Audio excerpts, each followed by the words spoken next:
काल रात्रीच्या घटनेने अगोदरच घाबरलेल्या विजूला रघूचे हे बदललेलं रूप पाहून एकदम भोवळ आली. रघूची जीभ तोंडातून बाहेर लोंबकळत होती. तो खूप अस्वस्थ झाल्यासारखा दिसत होता. महादू आणि परसराम चूळ भरून घरात आले. दोघे येताच रघू पूर्वीसारखा झाला. चहाचा घोट घेत महादू म्हणाला, "विजा, झोपला वाटतं." "होय, झोपला." "अगं ये, याच्या अंगावर काहीतरी टाक." आईने त्याच्या अंगावर जाड गोधडी टाकली. कोंबडा आणाय गेलेला गावकरी घरात परत आला. त्याच्या हातात काळ्या पिसाचा आणि डोक्यावर लाल तुरा असलेला कोंबडा होता. महादूला दाखवत तो म्हणाला, "साहेब, वर्षभर पाळलेला एकदम गावरान कोंबडा आहे बरं का." "अरे वाह." हातातील कप खाली ठेवत महादू म्हणाला, "साहेब, अगोदरच सांगितलं असतं तर इथंच काहीतरी सोय केली असती. आज थांबता का? समद तयार आहे." "नाही रे, बघू परत कधीतरी. एक तर या लांडगा प्रकरणाने झोप उडवली माझी." महादूने कोंबडा रघूच्या हातात द्यायला सांगितला. एवढा वेळ शांत असलेला कोंबडा रघूने पकडताच जोरात ओरडायला लागला. त्याच्या अंगावरची पिसं घरात पसरली. "साहेब, हा नवीन पोरगा कुठला म्हणायचा?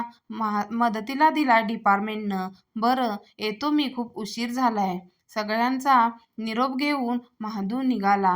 गावातील घरांची दारं बंद होती. एका मोठ्या शेकोटीभोवती गस्त घालणारी पोरं काठ्या घेऊन बसली होती. सुताराच्या गण्याला पाहताच महादूने त्या गावकऱ्याला बाहेर बोलवले. पाकिटामधून 100 रुपयाच्या 2 नोटा काढून त्याच्या हातात दिल्या. "साहेब, कशाला?" तो गावकरी पैसे घ्यायला बिचकत होता. त्याच्या हातात नोटा कोंबून गण्याकडे पाहत महादू म्हणाला, "फुकट काही घ्यायची सवय नाही आम्हाला." रघू मागे बसून गाडीला किक मारून तो निघून गेला. तो जाताच गस्तीवरची सगळी पोरं जोरात हसू लागली. महादूने गाडी जंगलातील घराजवळ थांबविली. त्या घराला चारही बाजूने लोखंडी ताराचे कुंपण होते. त्यावर बारीक तारांच्या जाळ्या होत्या. कोणताही प्राणी कुंपणातून आत येऊ शकत नव्हता. आतमध्ये झोपायला गाद्या, बेड होते. जेवण करायला एक मोठे टेबल होते. त्याभोवती लाकडी खुर्च्या मांडल्या होत्या. चुलीवरच्या धुराने काळ झालेले स्वयंपाकघर होते. महादू खुर्चीवर सिगरेट ओढत बसला. रघू त्याच्यासमोर येऊन उभा राहिला. "बरं साहेब, जातो मी. जेवण करून जा. होईलच एवढ्यात."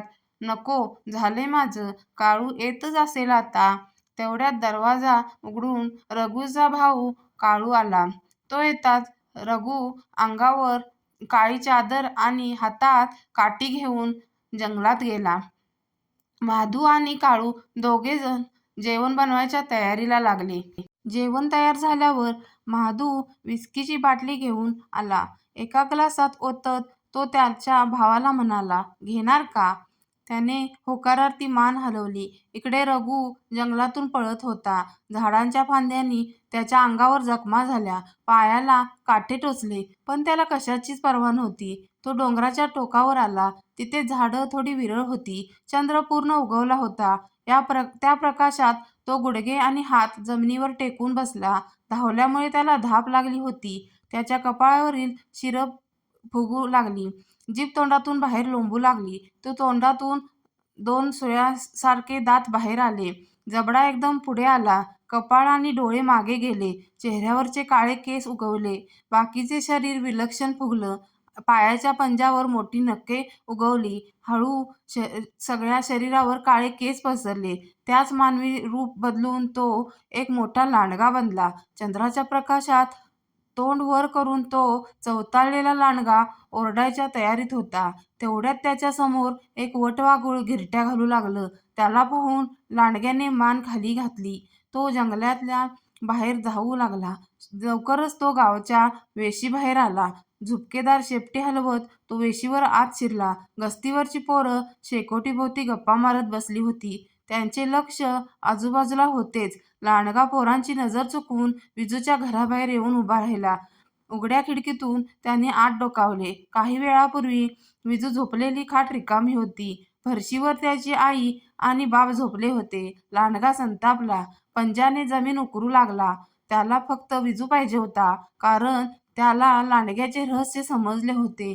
ते रहस्य दुसऱ्या कुणाला सांगण्यापूर्वी त्याला संपवायचे होते. तोच त्याला एक ओळखीचा आवाज ऐकू आला. विजू शेकोटीभोवती बसलेल्या पोरांसमोर गप्पा मारत होता. एका भिंतीच्या आडोशाला उभा राहून लांडगा त्याचे बोलणे ऐकू लागला. महादूबद्दल त्याचं काहीतरी बोलणं चाललं होतं.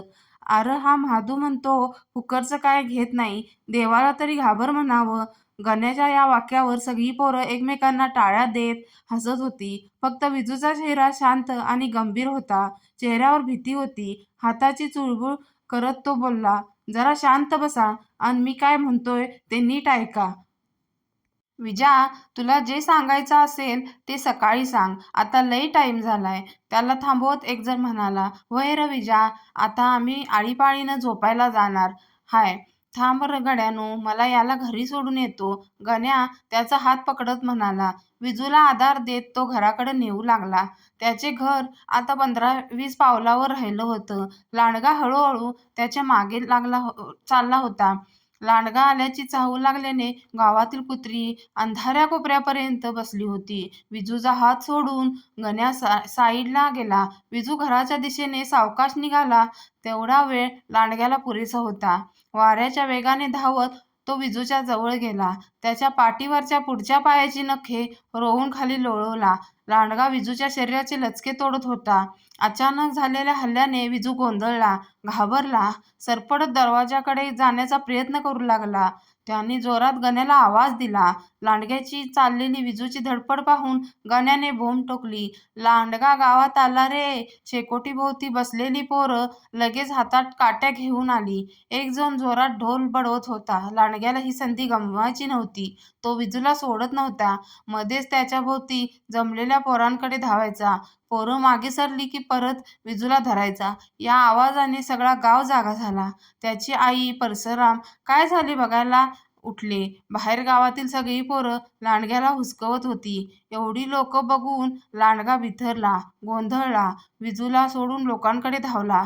तेवढ्या नव्हती ती सगळी शक्ती एकवटून विजूने दारावर झेप घेतली. परसरामाने दरवाजा उघडला. रक्तबंबाळ झालेला विजू त्याच्या अंगावर कोसळला. लांडगा त्याच्या घरात झेप घेण्याच्या पावित्र्यात होता. प्रसंगावधान राखून त्याच्या आईने दरवाजा ढकलून त्याला कडी लावली. तो पिसाळलेला प्राणी दरवाजावर जोरात आदळला.